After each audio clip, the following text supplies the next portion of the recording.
बिस्मिल्लाहिर्रहमानिर्रहीम। नाजरीन सलाम अलैकुम। मैं हूं साजिद रिजवी। आप तमाम नाजरीन देखना शुरू कर चुके हैं प्रोग्राम कामयाबी के रास्ते।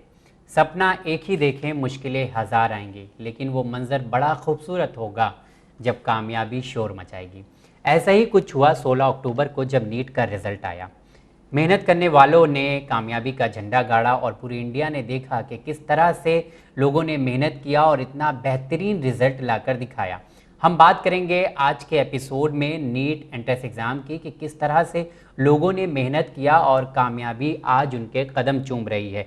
आगे हम किस तरह से बढ़ सकते हैं, उनकी मेहनत को और इस रिज़ल्ट को एनालाइज करने की कोशिश करेंगे। किसने किया है टॉप और क्या है उनका बैकग्राउंड और कितनी मेहनत उन्होंने किया था, सारी चीज़ों पर बात करने के लिए आज हमारे साथ जुड़ रहे हैं एक बार फिर से हमारे प्रोग्राम में faculty maths London branch Mumbai से ताल्लुक़ रखते हैं जनाब SM रज़ा सर। तो आइए सबसे पहले उनसे मुलाकात करते हैं। सलाम अलैकुम सर। अलैकुम अस्सलाम और तमाम नाज़रीन कराम और स्टूडेंट को सलाम अलैकुम। वेलकम है आपका इस शो पे। और नीट एंट्रेंस एग्जामिनेशन का जो रिज़ल्ट है उसका एनालिसिस करते हैं, उसको देखते हैं, इन डेप्थ समझने की कोशिश करते हैं कि बच्चों ने कैसे इतनी ज़बरदस्त कामयाबी हासिल की। और अगर आप 9th 10th 11th 12th में हैं तो आपका राह अमल क्या होना चाहिए और इस रिजल्ट्स को एनालाइज करके आप अपने लिए क्या एक बेटर थॉट डेवलप कर सकते हैं। कोशिश पूरे प्रोग्राम में यही रहेगी कि मैं सारे पहलू को आपके सामने 1 by 1 करके रखता जाऊं। नज़र डालना बहुत ज़रूरी है। नीट एंट्रेंस एग्ज़ाम के बारे में हम बात करेंगे, उसका रिजल्ट कैसा रहा, लेकिन उससे पहले आइए कुछ देखते हैं। उड़ीसा के रहने वाले शोएब आफ्ताब और यूपी की रहने वाली आकांक्षा सिंह को कोई नहीं जानता था, लेकिन आज पूरा इंडिया इनको जानने और पहचानने लगा है। वो कहते हैं ना, मेहनत इतनी खामोशी से करो कि सफलता आपकी शोर मचा दे। ऐसा ही कुछ शोएब आफ्ताब और आकांक्षा सिंह ने किया है। आपने कड़ी मेहनत और मजबूत इरादे के साथ मेहनत किया, जिसकी बिना पर शोएब आफ्ताब ने और आकांक्षा ने नीट एंट्रेंस एग्ज़ाम 2020 में 720 में से 720 नंबर हासिल किए हैं। वहीं शोएब आफ्ताब को पहले रैंक हासिल हुई है। 16 अक्टूबर को जब नीट का रिजल्ट आया तो मानो सोशल मीडिया पर एक तूफान सा आ गया। शोएब आफ्ताब और आकांक्षा सिंह को इंडिया ने दिल खोल कर मुबारकबाद दी और नीट में कामयाबी हासिल करने वालों को कामयाब होने की दुआएं भी दी। नीट एग्ज़ाम में पास होने वाले सभी बच्चों को चैनल विन के प्रोग्राम कामयाबी के रास्ते की तरफ से हम भी मुबारकबाद पेश करते हैं और उनकी एक अच्छी ज़िंदगी और कामयाबी के लिए हम दुआ करते हैं।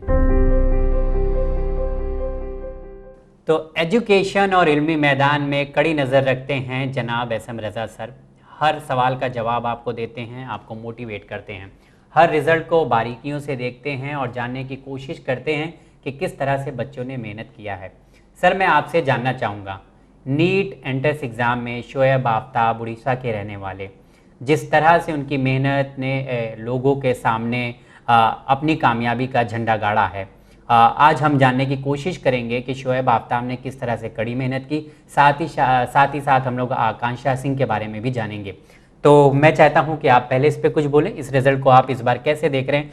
सर, 2020 का दौर बहुत ही मुश्किलों से भरा हुआ दौर था। इन दोनों बच्चों ने जो कारनामा अंजाम दिया है, अब इससे आगे तो कोई नहीं दे सकता जी, क्योंकि 720 में 720 स्कोर करना इट्स लास्ट पॉइंट बेसिकली। अच्छा, 720 में से 720 ले आए, दोनों के हैं, दोनों के 720 में से 720 मार्क्स हैं जी। एब्सोल्यूट स्कोर है, हर सब्जेक्ट में 100% स्कोर है, बॉटनी, जूलॉजी, केमिस्ट्री, फिजिक्स। तो कितनी ज़बरदस्त मेहनत होगी जो आप इन दोनों बच्चों ने जो कारनामा अंजाम दिया है, अब कोई भी है तो इनकी बराबरी करेगा, इनसे कोई आगे नहीं निकल पाएगा जी। यहाँ एक बात और मैं कहना चाहूँगा, जब भी वक्त मुश्किल होता है, अगर आप उस मुश्किल वक्त में भी मेहनत करते हैं तो आप निखर के सामने आते हैं। बिल्कुल।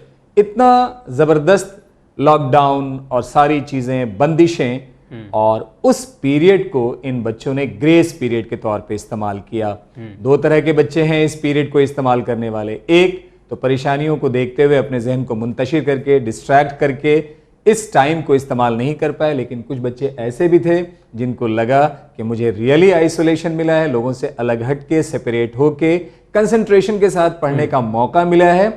बच्चों ने गोल्डन पीरियड के तौर पे इस टाइम को लिया, एक प्लानिंग किया। और शोएब आफ्ताब के बारे में खास तौर से मैं कहना चाहूँगा, वो हमारे सिस्टम का ही बच्चा है। जब बातचीत हुई तो आपको बताऊं कि लॉकडाउन पीरियड में इस बच्चे ने तकरीबन नीट के आइडेंटिकल 200 क्वेश्चन पेपर घर पे प्रैक्टिस, यानी जहां था स्टे किया उसने, 200 identical paper with in 4 month इस बच्चे ने अटेम्प्ट किया। तो अब आप बताएं कि अगर 200 ऑलमोस्ट उसी जैसे पेपर, जिस जैसा पेपर उसको फेस करना है, अगर बच्चे ने अटेम्प्ट किया हो तो कोई क्या एग्जामिनेशन में पूछ लेगा। यही है कंसिस्टेंसी के साथ, इरादे के साथ, पूरी जोश के साथ मेहनत करने का फल। ऐसा मेहनत किया कि एक जिसको कहा जाए हिस्ट्री इस बच्चे ने रच दिया है कि अब इसके आगे कोई निकलने वाला नहीं है। सर, आप 200 पेपर बता रहे हैं जी। इस बच्चे ने प्रैक्टिस किया है राइट। लॉकडाउन के दौरान, जहां पे हम सभी लोग परेशान थे और राइट। फोकस हमारा हिल गया था।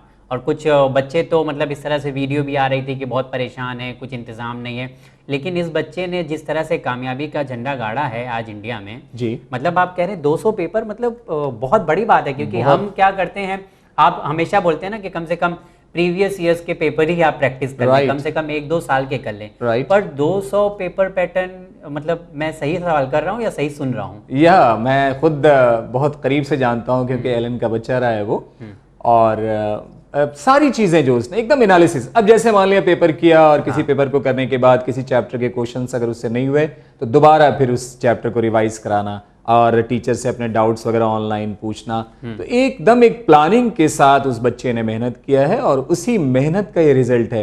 देखिए होता है क्या है, बहुत सारी चीजें ऐसी होती हैं, बच्चों के लिए मैं खास तौर से कह रहा हूं कि बहुत सारी चीजें ऐसी हैं जो आपके दायरे में नहीं है और आप उसमें अपना जहन लगाने की कोशिश करते हैं। तो आपका जहन कहां लगना है? सिर्फ अपनी पढ़ाई में, अपने गोल को अचीव करने में, मेहनत करने में, अपनी स्ट्रैटेजी को डेवलप करने में, या जो आपने ख्वाब देखा है उस ख्वाब को पूरा करने के लिए लगने में। बाकी दीगर चीजों पे आपको अपने आप को लगाना नहीं है। बचिए, अपने टाइम को एक जगह ले आइए, स्ट्रैटेजिक हो जाइए, प्लानिंग कीजिए और प्लानिंग के साथ आगे बढ़िए, तभी ऐसा रिजल्ट सामने आएगा। जैसा कि हम लोग न्यूज़ में देख रहे थे शोएब और आकांक्षा के बारे में, दोनों ने ही मतलब 2 साल तकरीबन कड़ी मेहनत की है और 2 साल की मेहनत आज मतलब इस तरह का रंग लाई है। अब आप देखिए आकांक्षा सिंह के बारे में यहाँ 2-3 चीजें मैं कहना चाहूंगा। लड़कियां जो भी बच्चियां खासतौर से सुन रही हैं, महसूस करें, कुशीनगर एक बहुत छोटा डिस्ट्रिक्ट है उत्तर प्रदेश का, उत्तर प्रदेश के ईस्ट में, यानी गोरखपुर के एडजेसेंट एक डिस्ट्रिक्ट है। जब मैं पढ़ रहा था उस बच्ची के बारे में तो मुझे देखने को मिला उसके फादर एयरफोर्स से रिटायर्ड हैं और मदर किसी स्कूल में टीचर हैं।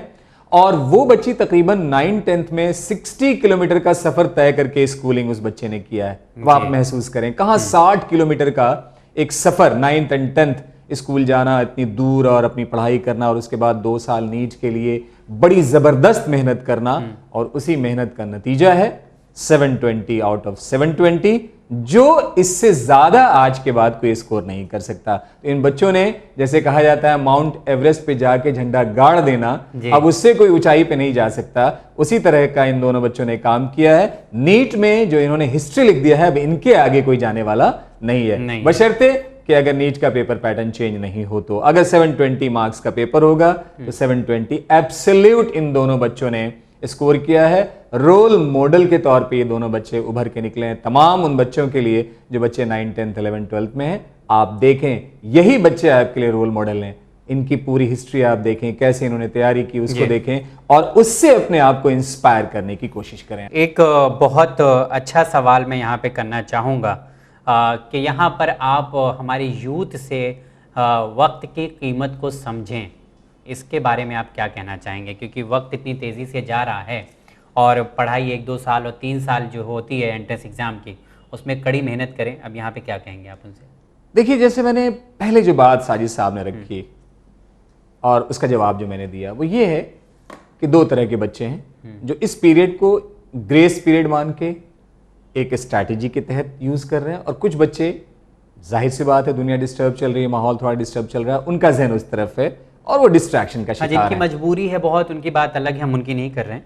मैं फिर से यहां कहना चाहूंगा, देखें, आप महसूस करें, किसी तरह की कोई प्रॉब्लम है, उसका सोल्यूशन, सामाजिक प्रॉब्लम है, फैमिली की प्रॉब्लम है, उसका सोल्यूशन आपके पेरेंट देंगे।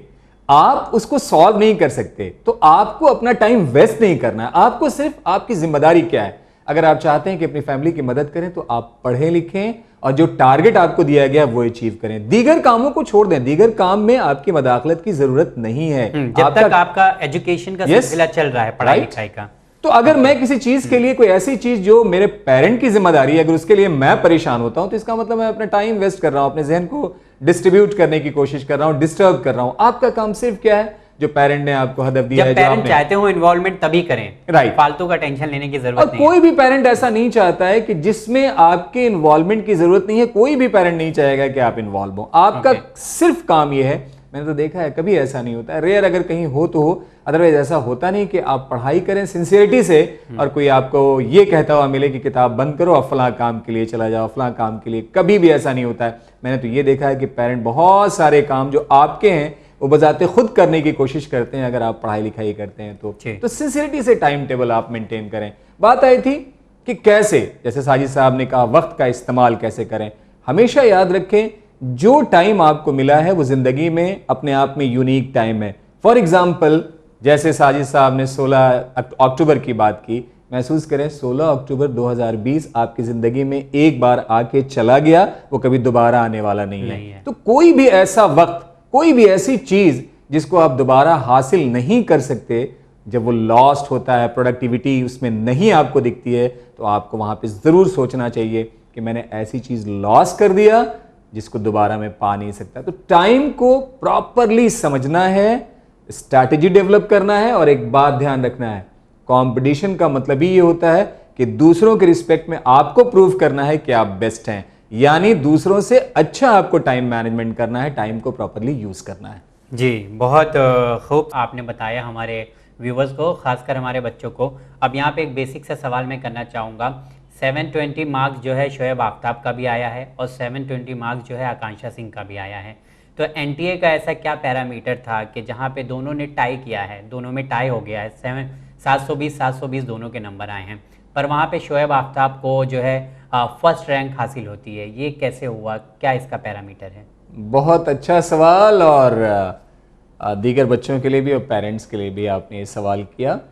पेपर में मार्क्स के बारे में जैसे आपने साजिद साहब ने पूछा, 180 आप जानते हैं, 180 बॉटनी, 180 जूलॉजी, 180 फिजिक्स, 180 केमिस्ट्री जी। तो ये 720 मार्क्स का पेपर है। सबसे पहले ये देखा जाता है अगर दो बच्चों के सेम मार्क्स आ गए, जैसे आकांक्षा एंड शोएब आफ्ताब, सबसे पहले देखा जाता है बॉटनी एंड जूलॉजी में क्या दोनों के मार्क्स बराबर हैं या दोनों के मार्क्स बराबर नहीं हैं। सपोज करें 720, दोनों के मार्क्स बराबर थे, दोनों के मार्क्स बराबर। अब मान लिया 720 नहीं होता और दो बच्चों के 700 एंड 700 दोनों के इक्वल मार्क्स होते, तो उन दोनों में देखा जाता है कि बॉटनी एंड जूलॉजी में किसके मार्क्स ज़्यादा हैं। जिसके मार्क्स ज़्यादा होंगे उसकी रैंक बेटर होगी। तो पहला रैंक डिसाइड करने में सबसे पहला सब्जेक्ट जो है नीट के लिए वो बॉटनी एंड जूलॉजी है। उसके बाद दूसरे नंबर पे अगर बॉटनी जूलॉजी में मार्क्स सेम हो गए, फिर देखा जाता है कि केमिस्ट्री में मार्क्स दोनों के सेम हैं या नहीं हैं। तो केमिस्ट्री में भी क्योंकि 720 आउट ऑफ 720 है, फिर केमिस्ट्री में भी मार्क्स बराबर हैं।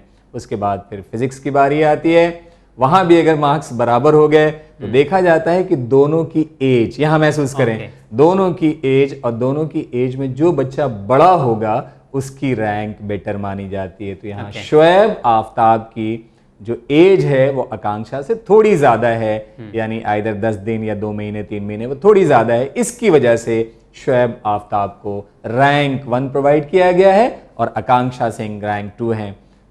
पोटेंशियल वाइज दोनों बच्चे बराबर हैं, 720 आउट ऑफ 720। क्योंकि कहीं पे कुछ नहीं मिल रहा था तो इसलिए एज को ही क्राइटेरिया बना दिया गया। राइट। और यहां से एक बात जो बच्चे जेई फेस करते हैं उनके लिए भी मैं बता दूं, जेई में क्या होता है कि जैसे जब आप जेई का एग्जाम दे रहे हैं, दो बच्चों के सेम मार्क्स आ गए, तो बेटर रैंक के लिए देखा जाता है मैथमेटिक्स में किसके अच्छे मार्क्स हैं। अगर मैथमेटिक्स में फिर दोनों के बराबर हैं, फिर देखा जाता है फिजिक्स में किसके अच्छे मार्क्स हैं। अगर फिजिक्स में भी टाई होता है तो फिर देखा जाता है कि किसकी एज ज्यादा है, जिसकी एज ज्यादा होती है उसका रैंक बेटर होता है। तो ये होता है फाइनली टाई अप होने के बाद रैंक डिसाइड करने का पैरामीटर। सर ये एक पॉइंट था जो बहुत जरूरी था ताकि लोगों को समझ में आए कि फर्स्ट सेकंड थर्ड जो एनटीए ने डिसाइड किया है वो कैसे किया है। राइट सर, लेकिन जब नीट का रिजल्ट में देख रहा था तो इस बार बच्चों के रिजल्ट बहुत अच्छे आए हैं, साथ ही साथ नंबर्स भी बहुत अच्छे आए हैं। जो उन्होंने स्कोर किया है जो इतना अच्छा स्कोर लाने का मकसद क्या है, क्योंकि इस बार तो हालात भी इतने बेहतर नहीं थे। बहुत अच्छा सवाल आपका, और इस सवाल को मैं दो तरह से 2 पॉइंट लेके इसको मैं एक्सप्लेन करने की कोशिश करता हूँ। पहला देखें, पहली बात जो बार अभी 2-3 बार मैं कह चुका हूँ कि लॉकडाउन के पीरियड को कुछ बच्चों ने बहुत ही प्लानिंग के साथ यूज किया, गोल्डन पीरियड के साथ, गोल्डन पीरियड समझ के यूज किया जी। मेरे सेंटर पे। जब मैं एलन घाट कोपर सेंटर की बात कर रहा हूँ, एक मेरे पास पिछले साल एक बच्चे ने नीट का एग्जाम दिया और उसके सिर्फ 204 नंबर थे, और तकरीबन 10 महीने हम लोगों के साथ प्रिपरेशन उस बच्चे ने किया, एंड ही गेट 605 मार्क्स, यानी 400 मार्क्स का उस बच्चे ने जंप लिया। बात चली जब वो आया सेंटर पे और मेरी गुफ्तगू उससे होने लगी, मैंने पूछा कि आपकी प्लानिंग क्या रही, तो उसने एक चीज़ कहा कि लॉकडाउन पीरियड में हमने अपने आप को बहुत अच्छी तरह से प्लानिंग के साथ इसको यूज़ किया। रोज़ एक टेस्ट पेपर करना, और जहाँ जहाँ टेस्ट पेपर में प्रॉब्लम होती थी उस चैप्टर को रिवाइज करना 10 से 12 घंटा। मुझे आइसोलेट होकर पढ़ने का मौका मिला, ये उसी का नतीजा था कि जो मार्क्स में इतना आपने जंप देखा वो रिफ्लेक्ट हुआ। तो मेन पहली चीज़ कि कैसे बच्चों ने इस टाइम को यूज किया। और दूसरी बात यहां से जो मैं रखना चाह रहा हूं वो ये है कि आपने देखा होगा कि जो नीट का एग्जामिनेशन होता है वो तकरीबन अप्रैल के लास्ट वीक में या मई के फर्स्ट या सेकंड वीक तक हो जाता है जी। जो बच्चे उस साल 12 बोर्ड का एग्जाम दे रहे होते हैं वो मार्च के एंड तक बोर्ड के एग्जामिनेशन में लगे होते हैं। उसके बाद उनको बहुत ज्यादा वक्फा नहीं मिल पाता है कि जिसकी वजह से वो 11th का सिलेबस रिवाइज कर पाए। जी जी। इस बार क्या हुआ कि लॉकडाउन की वजह से जो डेट एक्सटेंड हुई, जो बच्चे 12th बोर्ड का एग्जाम दे चुके थे उन बच्चों में भी बहुत सारे ऐसे बच्चे थे जिन्होंने इस ग्रेस पीरियड को बहुत प्लानिंग के साथ यूज किया। तो एक बहुत बड़ा लॉट जो पहले फ्रेश, यानी जो बच्चे 12th बोर्ड का एग्जाम देते थे वो 12th बोर्ड की वजह से या उसकी प्रिपरेशन में लगे रह पाने की वजह से नीट की अच्छी प्रिपरेशन नहीं हो पाती थी, वो जो बच्चे पीछे हो जाते थे, एक बहुत बड़ा लॉट उस तरफ से भी निकल के सामने आया है। ये खास वजह रही है कट ऑफ के हाई जाने की। और मैं मान के चल रहा हूं, जैसे मैंने पहले भी जब आप प्रोग्राम में आपने पूछा था कि आप क्या सोचते हैं इस बार नीट में कितने मार्क्स में एडमिशन हो सकता है, तो मैंने आपको बताया था कि जहां भी आपको नीट की सीट पिछले साल जितने मार्क्स में मिली होगी, आप ये मान के चलें कि इस बार कट ऑफ में तकरीबन 20 से 25 नंबर का इजाफा होगा। यानी जहां गवर्नमेंट कॉलेज अगर आपको 550 में मिला था, अब 575 में वहां मिलेगा। जहां 570 में मिला था, आप ये मान के चलें कि वहां का गवर्नमेंट कॉलेज 600 या 600 प्लस में ही आपको मिलेगा फॉर MBBS। तो ये दो चीजें बड़ी इंपॉर्टेंट रही हैं। अल्टीमेटली दोनों चीजों को अगर मैं क्लब करूं तो एक चीज कॉमन निकल के आएगी, टाइम को कैसे आपने मैनेज किया, आपने जो प्लानिंग किया है उसको एग्जीक्यूट कैसे किया, आपने मेहनत कैसे किया। याद रखें, बड़ी चीज बड़ी मेहनत करके ही हासिल होती है। जी, ये आखिरी की जो आपने लाइन बोली है, बड़ी चीज़ बड़ी मेहनत करके ही हासिल होती है। लोग ऐसे ही सोच लेते हैं कि हम बड़ा अचीवमेंट हासिल करेंगे, लेकिन उसके लिए बहुत छोटी सी मेहनत लगाते हैं। अब यहाँ से साजिद साहब एक बात और मैं रखना चाहता हूँ। बहुत सारे बच्चे इस तरह के सवाल भेजते हैं, हमारी फाइनेंशियल पोजीशन अच्छी नहीं है, मैं क्या करूँ, कैसे करूँ। एक तमन्ना नाम की लड़की है दिल्ली से, मैं उसका जिक्र करना चाह रहा हूँ। महसूस करें, मदर कंप्लीट फैमिली चलाने वाली, फादर का साथ नहीं। अच्छा। और मदर एक नर्सिंग होम में, प्राइवेट नर्सिंग होम में रिसेप्शन पे बैठ के पेशेंट की एंट्री करने का काम करती हैं। तो आप महसूस करें, या रजिस्टर मेंटेन करना, महसूस करें कि क्या उनकी इनकम रही होगी। लेकिन बच्ची ये देखा उसने कि मेरी माँ की परेशानी है, मुझे आगे निकलना है। महसूस करें इस सोच को, यहां फाइनेंस इन्वॉल्व नहीं है, यहां इन्वॉल्व क्या है, आपकी सोच, आपका इंस्पिरेशन, आपका जज्बा, जो आप देखते हैं या अपने दिल में फील करते हैं, उसको प्रैक्टिकली ले आना सामने, वो इन्वॉल्व था। बच्ची ने बेहतरीन मेहनत की और गवर्नमेंट कॉलेज में MBBS की सीट उसको मिलने जा रही है। तो इसी बार नीट का एग्जामिनेशन, तो इस तरह की सोच आपके जहन में डेवलप होना चाहिए। सोचिए, और जो सोचिए उसको रिफ्लेक्ट करने की कोशिश कीजिए। जैसे वही है कि सपना एक ही देखिए, लेकिन मुश्किलें बहुत आएंगी, लेकिन ऐसा देखिए कि उसके पीछे आप कड़ी मेहनत करें। राइट। चलिए, बहुत बहुत शुक्रिया सर। अब मैं काउंसलिंग के बारे में पूछना चाहूँगा कि आगे नीट की काउंसलिंग कैसे होगी। नीट की काउंसलिंग के लिए जैसे NTA की बॉडी ऑलरेडी बन चुकी है, आपके पास काउंसलिंग के लिए फॉर्म आएगा। ऑनलाइन सारी चीज़ें आपको अप्लाई करना है, सारे अपने ऑप्शंस आपको फिल करने हैं, और जैसे वेबसाइट पे दिया रहेगा, सारी चीजें वेबसाइट पे होंगी। आपको ऑनलाइन ही सब कुछ करना है। कॉलेज भी आपको सारी चीजें ऑनलाइन आपको वो हो जाएंगी। फीस भी आप ऑनलाइन सबमिट कर सकते हैं। और हम लोग उम्मीद भी कर रहे हैं कि नवंबर के मिड से हो सकता है सिचुएशन और भी इम्प्रूव हो जाए। लेकिन ध्यान रखिएगा, सिचुएशन इम्प्रूव तब होगी जब आप अपने आप को प्रिकॉशंस बना के चलेंगे। सोशल डिस्टेंसिंग मेंटेन कीजिए, हाइजीन मेंटेन कीजिए और हमेशा जैसे कहा जा रहा है हाथ वगैरह धोते रहें, सैनिटाइज़र का इस्तेमाल करें, ज़्यादा मिक्सअप ना हो और कोऑपरेटिव रहें एक दूसरे के लिए। तो मुझे लगता है कि नवंबर मिड तक सिचुएशन बहुत इंप्रूव हो जाएगी, फिर आपको कॉलेज जाने का मौका भी मिल जाएगा और एक नई ज़िंदगी की आपकी शुरुआत होगी। एक डॉक्टर बनने की राह पे आप चल पड़ेंगे। जी चलिए, बहुत बहुत शुक्रिया नाजरीन। ये था नीट का कंप्लीट एनालिसिस जो आज हमने अपने प्रोग्राम कामयाबी के रास्ते में किया। उम्मीद करता हूँ कि आप तमाम नाजरीन को समझ में आ गया होगा कि किस तरह से आपको मेहनत करना चाहिए। सर एक छोटा सा और सवाल कर लेता हूँ, लगभग कितने बच्चे बैठते हैं नीट एंट्रेंस एग्जाम में? बेहतरीन सवाल है आपका। तकरीबन आप मान के चलें 14 से 15 लाख बच्चे अपेयर होते हैं जब शुरू में हर साल और इसमें इजाफा ही होता है। और जैसे हम लोग बता रहे हैं कि मेडिकल फील्ड में आगे चल के और भी स्कोप बढ़ने वाला है, तो इस तरफ बच्चों का माइग्रेशन भी ज़्यादा होगा। तो आने वाले टाइम में और भी बच्चे बढ़ते जाएंगे और गवर्नमेंट की पॉलिसी भी हो रही है कि आने वाले टाइम में और भी वो कॉलेजेस लॉन्च करेंगे, तो मेडिकल कॉलेजेस भी लॉन्च और भी होते जाएंगे। आपको परेशान नहीं होना है। अब एक बात यहाँ से और मैं इसमें अटैच करना चाह रहा हूँ। देखें इस बार क्या हुआ, नीट का एग्जामिनेशन हुआ, कोविड की वजह से बहुत सारे बच्चे पहली बार अटेम्प्ट में एग्जाम नहीं दे पाए, तो सुप्रीम कोर्ट ने, ऑनरेबल सुप्रीम कोर्ट ने एक और भी नोटिफिकेशन दिया कि ऐसे बच्चों का एग्जाम लिया जाए। तो उनका फिर दोबारा एग्जाम हुआ और उसके बाद फिर रिजल्ट आया। तो आप महसूस करें कि आपके लिए सारे लोग एक अच्छा एटमॉस्फेयर डेवलप करना चाहते हैं, आपको सहूलत देना चाहते हैं। तो कभी भी आपका जहन इस तरफ नहीं जाना चाहिए कि अब क्या होगा, कहीं कोई परेशानी तो नहीं आएगी। आपको उस पर सोचना नहीं है, आपको सिर्फ पढ़ना है। कुछ भी होगा वो आपके बेटरमेंट को ध्यान में रखते हुए ही स्टेप लिया जाएगा। ओके, चलिए ये तो बहुत अच्छी बातें आपने बताई हैं। और एक बहुत अच्छी बात आपने बताई कि भीड़ बहुत है, बहुत सारे लोग जो है इसमें जा रहे हैं, लेकिन कुछ ऐसा करना होगा कि हमें भीड़ से अलग होना होगा। ऑफ कोर्स, जिस तरह से आफ्ताब, आकांक्षा और नीट में कामयाबी हासिल करने वाले लोगों ने कर दिखाया है। चलिए और सर, यहाँ पर एक साजिश आप देखें, महसूस करें, कभी कभी इंसान की जिंदगी में इस तरह के दौर भी आते हैं, या पेरेंटल नर्चरिंग का जैसे हम लोग जिक्र करते हैं अक्सर। मुझे याद है कि हमारे सेंटर पे एक साल कबल एक लेडी आई और दो उनकी छोटी छोटी बच्चियां, आई मीन कद के एतबार से मैं कह रहा हूँ 2.25 फीट ड्वार्फ दोनों बच्चियां हैं। वो लेडी लेके हमारे पास पहुंचे और उन्होंने हमसे बड़ा एक अफसोस नाक एक जुमला हमारे सामने रखा कि ये दो बच्चियां हैं, मैं जानती हूँ कि बहुत छोटी कद है, आने वाले वक्त में इनकी फैमिली बनना या इनकी और शादीशुदा ज़िंदगी आना बहुत मुश्किल है, लेकिन मैं चाहती हूँ कि ये ज़िंदगी में कुछ ऐसा कर लें कि अपनी ज़िंदगी अपने बलबूते गुजार लें। सो आप मेरी मदद करें, इन बच्चों को तैयार करें। मैंने उस सेंटर पे उन दोनों बच्चियों को इनरोल किया और अल्हम्दुलिल्लाह दोनों बच्चियां कैटेगरी में रैंक लाई हैं और उम्मीद करता हूं कि उन दोनों बच्चियों को भी MBBS में दाखिला मिल जाएगा।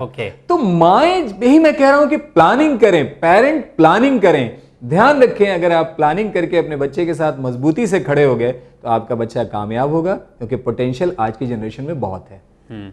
चलिए सर, बहुत बहुत शुक्रिया आपका इस नीट एंट्रेंस एग्ज़ाम को डिटेल करने के लिए, और जिस तरह से आपने बताया हर एक चीज़ के बारे में, शायद आने वाले वक्त में हम लोगों के लिए आसानी फराहम करे। सर मैं अब जानना चाहूँगा, जेई का जो सेकेंड राउंड है वो ख़त्म हो चुका है और अभी आने वाले दिन में भी और राउंड है, लेकिन अभी तक जो राउंड ख़त्म हुआ है इसमें बच्चों ने कौन सी ब्रांच को सबसे ज़्यादा ऑप्ट किया है या सबसे ज़्यादा प्रेफरेंस दिया है?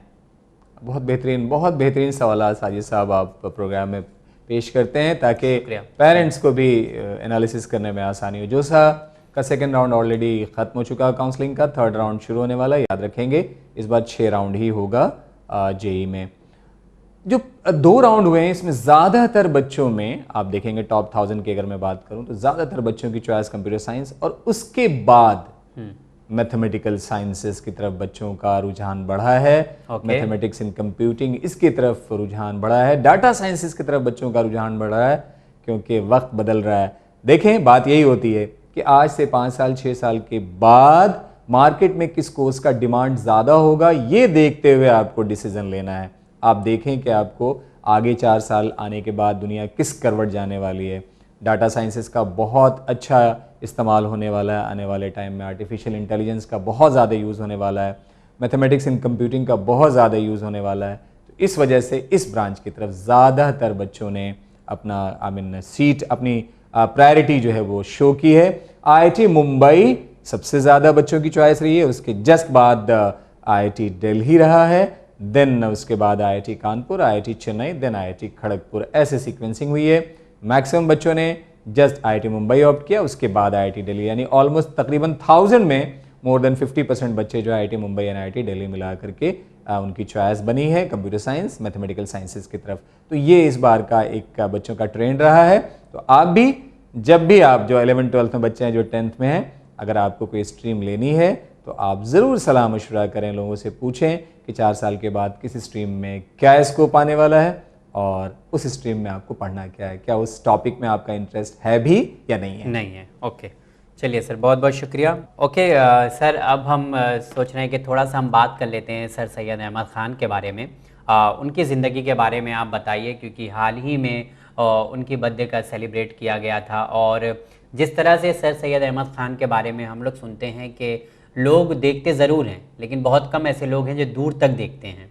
तो शायद सर सैयद अहमद ख़ान उन लोगों में से एक थे जिन्होंने बहुत दूर की सोची और बहुत दूर का देखा, जिसकी वजह से आज अलीगढ़ मुस्लिम यूनिवर्सिटी इंडिया में ही नहीं बल्कि पूरी दुनिया में अपने एजुकेशन, अपने सिस्टम को लेकर कामयाबी हासिल करते जा रही है।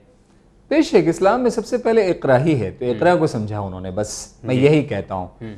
और हमेशा काम ऐसा करें कि जिससे दूसरों का, ह्यूमैनिटी का, इंसानियत का फ़ायदा हो, जिसको कहा जाए समाज बेटर हो, आपके आसपास की चीज़ें बेटर हों, दूसरे लोगों की ज़िंदगी और आसान होती जाए, तो आपका हमेशा कदम उस तरफ होना चाहिए, तभी आप पूरी ज़िंदगी याद किए जाएंगे। क्या बेहतरीन काम, क्या बेहतरीन काम आपने किया। अल्लामा इकबाल ने ऐसे लोगों के लिए कहा था कि हज़ारों साल नरगिस अपनी बेनूरी पे रोती है, बड़ी मुश्किल से होता है चमन में दीदावर पैदा। तो ऐसे ही लोग थे। सर सैयद अहमद ख़ान की निगाह आने वाले 100 साल के बाद किस तरफ रुझान होगा इस कौम का, इस कौम में कैसे एजुकेशन आएगी, उस तरफ बहुत एक मजबूती से कदम उठाया। और जैसे मैंने बताया था कि एक पेड़ के नीचे चंद बच्चों को पढ़ाना शुरू किया, और पढ़ाते पढ़ाते देखें कि कितनी बड़ी यूनिवर्सिटी कायम हुई है, कि पूरी दुनिया में इसका एक नाम है। हर तरह के डिपार्टमेंट वहाँ मौजूद हैं, from medical to engineering to law to humanities, vocational studies, सारे डिपार्टमेंट, मैनेजमेंट स्टडीज़, सारे डिपार्टमेंट वहाँ मौजूद हैं।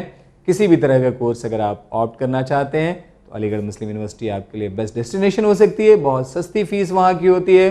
तो मैं तमाम लोगों से सर सैयद अहमद ख़ान के लिए कहूँगा कि एक बार उनको सूरह फातिहा से भी याद करें, और जो उन्होंने बताया या जो उन्होंने दिया हमको, उसको अपनाने की हम कोशिश करें। और हम भी कम अज़ कम अपने आस पास जो भी ऐसे नीडी लोग हैं जिनकी हम मदद कर सकते हैं, चाहे वो एक पेन पेपर से कर सकते हो, एक छोटी किताब से कर सकते हो, हमको वो काम करने की कोशिश करनी चाहिए। चलिए, बहुत अच्छी आपने बताई है बात कि हमको जितना पॉसिबल हो उतना मदद करना चाहिए, चाहे एक पेन हो या एक पेपर हो। 100%। आप देखें आज के हालात में बहुत सारे लोग ऐसे हैं जो इस वक्त इकोनॉमिकली परेशान हैं। तो अगर आप 2 बच्चों की किताब, 100 रुपये की किताब या कुछ कॉपी, पेन अगर आप उनको ले जाके देने की कोशिश करें, तो हो सकता है कि वहीं से, क्योंकि बूंद बूंद ही तालाब भरता है। हाँ, लोग ऐसा सोचने लगे सर, तो फिर दुनिया कितनी खूबसूरत हो। और करना भी है कि लोग सोचते कम हैं, करना भी चाहिए। देखिए इंसानियत क्या है, क्या बेहतरीन हज़रत सल्लल्लाहु अलैहि वसल्लम ने फरमाया। आप महसूस करें कि आप जब भी खाना खाएं तो अपने आसपास में देख लें, पड़ोस में पता कर लें कि क्या कोई इंसान भूखा तो नहीं सो रहा है। तो हिदायत ये ज़रूर की गई है कि आप हमेशा इंसानियत का ख्याल रखें, मानवता जिसको ह्यूमैनिटी कहते हैं, उसके बारे में आपकी निगाह होनी चाहिए। आपके आसपास में लोग कहीं सफ़र तो नहीं कर रहे हैं, अगर कर रहे हैं और आप उनके लिए कुछ कर सकते हैं तो आपको उस पर कदम उठाना चाहिए, क्योंकि ये इबादत का एक हिस्सा है। सर, जहाँ पर आपने अलीगढ़ मुस्लिम यूनिवर्सिटी का जिक्र किया है, वहीं से एक सवाल भी है, उसी से रिलेटेड आया है। ये सवाल मैं पूछना चाहता हूँ। सलामुन अलैकुम। वालेकुम अस्सलाम। ये सवाल भेजा है सैयद मोहम्मद लारैब ने। उन्होंने लिखा है कि मेरा सवाल है कि मैं जनवरी 2020 में Aligarh Muslim University class 11th entrance exam test का फॉर्म अप्लाई किया था और उसकी प्रिपरेशन भी अच्छे से की है, लेकिन कोविड-19 के चलते अप्रैल में होने वाले टेस्ट अब 22 नवंबर 2020 को होगा और मेरा 2021 में 12th PCM बोर्ड एग्ज़ाम हो गया था। तो क्या मैं अब Aligarh Muslim University class 11th entrance test qualify करके अलीगढ़ मुस्लिम यूनिवर्सिटी में एडमिशन लूँ या 12th बोर्ड एग्जामिनेशन की प्रिपरेशन जारी रखूँ? इसी के साथ और भी इनका सवाल है कि अगर मैं अलीगढ़ मुस्लिम यूनिवर्सिटी में 11th में एडमिशन लेता हूँ तो टेस्ट लेट होने की वजह से 11th का सिलेबस कंप्लीट करवाना बहुत मुश्किल होगा। बताएं इस कंडीशन में मुझे क्या करना चाहिए। शायद आप सवाल समझ गए होंगे सर, या मैं एक बार फिर से पढ़ूं? नहीं, आपने जो सवाल लिखा, क्योंकि लारा अब लगातार सवाल कर रहे हैं। हाँ, बहुत सारी दुआएं आपके लिए और बहुत सारी विशेज़ आपके कामयाब फ्यूचर के लिए। मैं आपका सवाल समझ पा रहा हूँ, और क्योंकि बहुत सारे सवालात आपने अलीगढ़ मुस्लिम यूनिवर्सिटी के एंट्रेंस के बारे में किया है, तो बहुत सारी बातें जहन में एकदम क्लियर हैं। लारा, अब यहाँ से दो बातें मैं रख रहा हूँ। पहली बात तो ये है कि देखें, अभी जैसे मैंने जिक्र किया है कि किसी भी पीरियड का आप उसको गोल्डन पीरियड मान के आप उसके बारे में सोचें, आपको डिस्ट्रैक्ट नहीं होना है। जहाँ तक आपने बोला है अलीगढ़ मुस्लिम यूनिवर्सिटी में लेट एडमिशन के बाद सिलेबस लेट, ध्यान रखेंगे अलीगढ़ मुस्लिम यूनिवर्सिटी में जो MBBS की सीट, जो मेडिकल की सीट्स है, वो नीट के ज़रिए ही फिल होगी। तो इसका मतलब ये है कि वहाँ का एडमिनिस्ट्रेशन इस तरह से कुछ प्लानिंग करेगा, छुट्टियाँ कुछ कम करेगा, क्लास के ड्यूरेशन कुछ बढ़ाएगा कि आपका भी सिलेबस नीट एग्जामिनेशन के पहले कंप्लीट हो जाए, क्योंकि 12th के बाद वहाँ जो MBBS की सीट है वो नीट के थ्रू ही मिलेगी। तो आपको इसके बारे में ज़रा भी फ़िक्रज़दा नहीं होना है। हाँ, ये ज़रूर है कि अलीगढ़ मुस्लिम यूनिवर्सिटी, जैसे आपने कहा है कि आप कहीं से और भी 12th करने, एक साल के बाद आपकी 12th हो जाएगी। देखिए, अलीगढ़ मुस्लिम यूनिवर्सिटी में जाने का एक मकसद आपका है।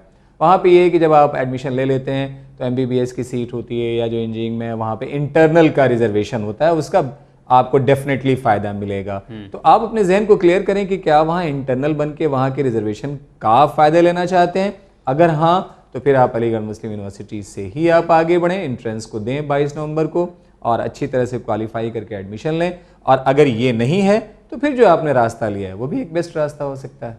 सर, जो मैं अब सवाल आपसे करने जा रहा हूँ, ये सवाल करना बहुत ज़रूरी भी है, क्योंकि अक्सर हम लोग देखते हैं समाज में बीटेक के बाद, BE के बाद हमें समझ में नहीं आता क्या करना पड़ता है। बहुत सारे ऐसे बच्चे हैं जिनके पास करियर ऑप्शन होना चाहिए कि आगे बीटेक करने के बाद, BE करने के बाद और क्या ऑप्शन उनके पास निकल कर आते हैं। एक इससे ही जुड़ा हुआ सवाल आया है, मैं वो चाहता हूँ पढ़ दूँ। सलामुअलैकुम। वालेकुम अस्सलाम।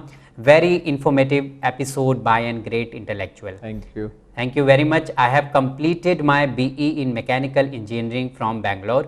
I request Channel Win and the professor to please arrange a career episode what after engineering.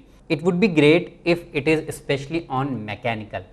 Definitely we will do inshallah one episode on what after BTech and BE.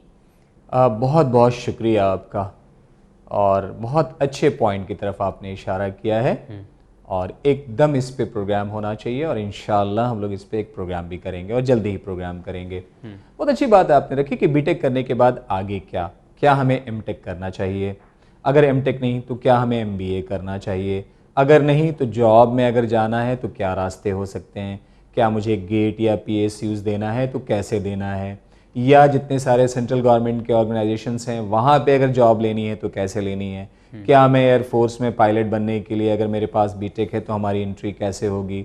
तो बहुत बेहतरीन, बैंक में स्पेशल ऑफिसर्स के तौर पे अगर आपको अपने आप को बहाल कराना है तो क्या रास्ता होगा। तो बहुत बेहतरीन आपने सवाल लिखा है। इंशाल्लाह हम लोग कोशिश करेंगे कि बताएंगे कि बीटेक के बाद आपको आगे क्या करना है। जहाँ तक स्पेशली आपने मैकेनिकल के बारे में कहा है, मैकेनिकल तो कोर ब्रांच होने की वजह से बहुत बेहतरीन ब्रांच है। मास्टर लेवल पे मैं समझता हूँ कि जितने सारे एप्लीकेशन या जितने सारे कोर्सेज मैकेनिकल में हैं शायद दीगर किसी इंजीनियरिंग में नहीं है। रोबोटिक्स के बारे में हम लोग बहुत ज़्यादा यहाँ से जिक्र करते हैं, ऑटोमोबाइल इंजीनियरिंग हो जाता है आपका, मेकाट्रॉनिक्स आपकी आ जाती है, और इंजीनियरिंग आपकी आ जाती है, प्रोडक्शन आ जाएगा, बहुत सारे इस तरह के स्ट्रीम्स निकल के आएंगे, बहुत वेरिएशन है, नो डाउट एट ऑल। लेकिन जो आपका सवाल है अगेन उसके लिए बहुत बहुत शुक्रिया कि आपने बहुत बेहतरीन एक पॉइंट की तरफ इशारा किया है। इंशाल्लाह किसी प्रोग्राम में हम लोग डिटेल करेंगे और बताएंगे कि after engineering, after BTech what. जी, थैंक यू सर। सर, अगला सवाल, जैसा कि व्यूअर्स हमने कहा था आपसे लास्ट एपिसोड में कि हम जेनेटिक इंजीनियर्स के बारे में बात करेंगे, लेकिन वक्त नहीं मिल पाया कि हम जेनेटिक इंजीनियर्स के बारे में बात करें, इस कोर्स के बारे में। लेकिन ये सब्जेक्ट हमें याद रहेगा और कोर्स भी हमें याद है, क्योंकि इससे रिलेटेड 4-5 सवालात आए थे, उनके जवाब भी देना है, लेकिन वक्त नहीं है। इंशाल्लाह अगले एपिसोड में सर हम सोच रहे हैं कि जेनेटिक्स इंजीनियरिंग के बारे में थोड़ा इन्फॉर्मेशन हमारे व्यूवर्स को दिया जाए इंशाल्लाह। और उनके सवाल के जवाब इंशाल्लाह अगले एपिसोड में हम हासिल करें। इंशाल्लाह। और आज क्योंकि नीट का रिजल्ट था और बहुत क्लोजली इसको एनालाइज भी करना था और बहुत सारे बच्चे, बहुत ज़रूरी था। बहुत सारे बच्चे जो काउंसलिंग का इंतजार कर रहे हैं, खासतौर से उनके लिए मैंने जो बताया कि आपके मार्क्स याद रखें। आप देख लेंगे पिछले साल किस कॉलेज में क्या कट ऑफ गई थी, उससे 20-25 मार्क्स का इस बार इजाफा होगा, क्योंकि बच्चों ने स्कोर बहुत अच्छा किया है और उसके बहुत सारे रीजंस थे जो हम लोगों ने उस पर रोशनी डालने की कोशिश की। तो आपसे वादा था जेनेटिक इंजीनियरिंग का, इंशाल्लाह नेक्स्ट प्रोग्राम में जेनेटिक इंजीनियरिंग पे बात होगी। बहुत सारे सवालात भी आप लोगों के इस पे हैं, तो वो भी सवालात के जवाब इंशाल्लाह 1 बाय 1 हम लोग यहाँ से देंगे आपको इंशाल्लाह। सर बहुत बहुत शुक्रिया। और एक बार फिर से मैं आपसे गुजारिश करूँगा कि आप जाते जाते हमारे बच्चों को कोई टिप्स दें कि रिज़ल्ट देखकर ऐसा सोचें कि मेहनत करने के लिए हमारे पास वक्त कम है। बेहतर आपने कहा, हमेशा याद रखें आप, वक्त एक बार हाथ से निकलेगा दोबारा नहीं आएगा। महसूस करें 2 बच्चे हैं, एक बच्चा एक टाइम को वेस्ट कर रहा है और दूसरा बच्चा उसी टाइम को इन्वेस्ट कर रहा है, तो रिटर्न किसका अच्छा होगा? जो इन्वेस्ट करेगा। तो ध्यान रखें आप, वक्त को प्रॉपर इन्वेस्ट करने की कोशिश करें, वक्त को वेस्ट मत करें। जी, वक्त की कीमत को समझें, क्योंकि यही आपको आगे चलकर अदा करेगा और यही एक कामयाब इंसान आपको बनाएगा। सर आपका बहुत बहुत शुक्रिया, आप हमारे साथ जुड़े। इंशाल्लाह अगले एपिसोड में फिर आपसे मुलाकात होगी। बहुत बहुत शुक्रिया आपका। तो जी हाँ नाज़रीन, अगर आप चाहते हैं कामयाबी के रास्ते में कोई सवाल करना, कोई बात करना कि आप किस तरह से अपनी ज़िंदगी में कोई ऐसा करियर चुने जिससे आपको आगे चलकर फ़ायदा हो, क्योंकि अक्सर ऐसा ही होता है कि हम ऐसा करियर चुन लेते हैं और बाद में हमें बहुत पछतावा होता है कि काश मैं कुछ और कर लिया होता। तो चैनल विन का प्रोग्राम कामयाबी के रास्ते ये आपको रास्ते फराहम कर रहा है, ये आपको रास्ते दिखा रहा है कि आप कैसे अपनी मंजिल की तरफ आप बढ़ सकते हैं, आप चल सकते हैं। तो आप तमाम से गुजारिश है कि अपने सवालात आप हमें भेज सकते हैं, सेंड कर सकते हैं, व्हाट्सएप के ज़रिए आप भेज सकते हैं और सवाल भी पूछ सकते हैं। वॉइस के ज़रिए भी हमारा व्हाट्सएप नंबर है 9930474147। साथ साथ आप ईमेल भी कर सकते हैं, हमारा ईमेल एड्रेस है winislam@gmail.com। इंशाल्लाह अगले एपिसोड में फिर आप तमाम नाजरीन से मुलाकात होगी और बात होगी career opportunities in genetic engineering. देखते रहिए चैनल विन। बहुत बहुत शुक्रिया।